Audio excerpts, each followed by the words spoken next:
Tak jo, takže jdeme do toho. Tady bydlím.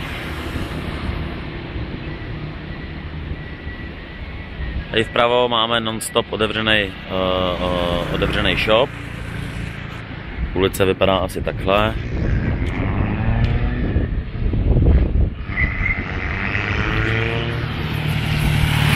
Jo, všichni tady jezdí na těchto kárkách, to si můžeš i pronajmout jako taxíka, ale to je hrozně nebezpečný. Momentálně je na sluníčku takových 45, předpokládám. Všude samá motorka. Tady máme masáže. Tady vedle restaurace, která je dneska zavřená, protože je neděle a jdem se podívat dovnitř.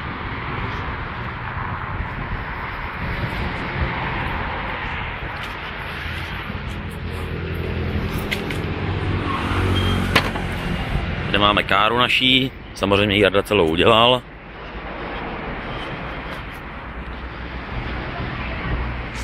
Tady máme zahradu.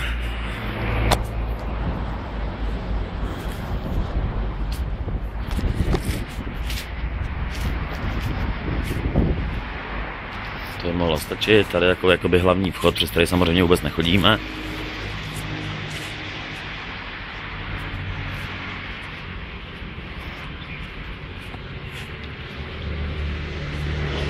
A jdeme dovnitř.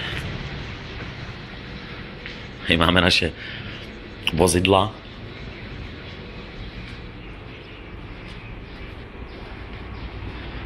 No, tady vlastně sedím a komunikuju s domovem. Tady si zrovna píšu s maminkou a s tatínkem. Tak jdeme dovnitř, tady vpravo bydlí Jarda, akorát spí po včerejšku, takže ho nebudeme rušit. Takhle máme kuchyň.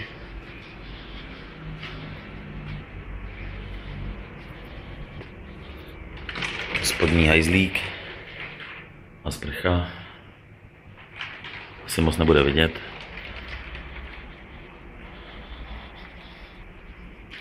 Tohle máme jakoby spodní obyvák, ve kterém taky jakoby nežijem.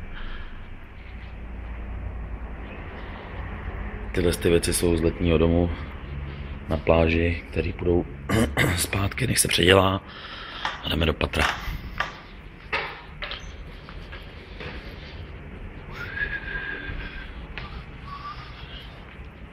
Tady v dveřích naproti bydlí Nathan. Vpravo máme balkónek. První balkónek teda, krásná pohovka.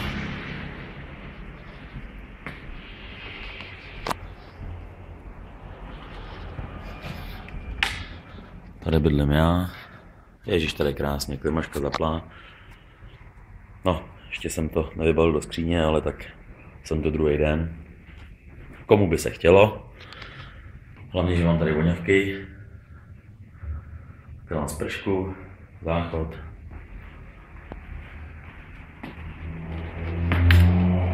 Tady naproti vlastně bydlí Lukas.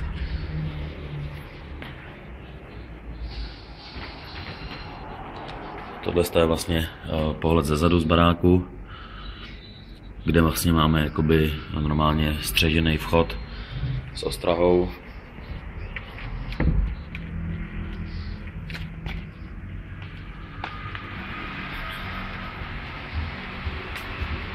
Pračka, věci na praní,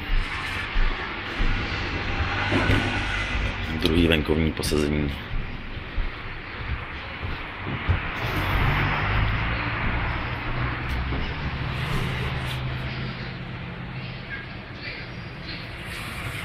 No co dodat.